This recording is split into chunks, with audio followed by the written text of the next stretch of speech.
Mula-mula masukkan serai, bunga lawang dengan kulit kayu manis, tumiskan sehingga naik bau. Kemudian masukkan bawang putih, bawang merah, halia yang dah ditumbuk tadi. Lepas tu kacau-kacau sehingga dia kekuning-kuningan naik bau.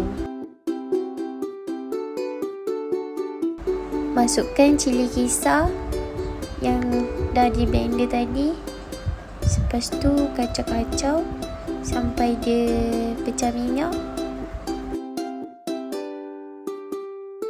Bila sudah pecah minyak, masukkan serbuk kari yang dah dicampur dengan air tadi. Kemudian baru masukkan air.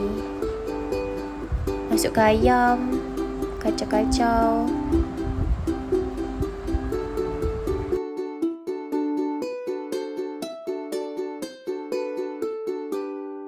Masukkan santan kotak.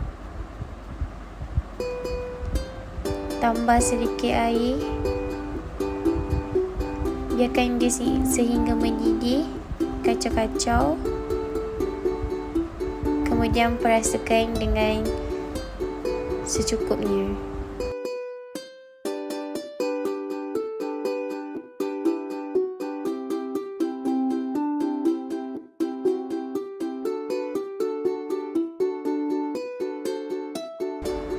Masukkan kentang dan biarkan dia sehingga mendidih.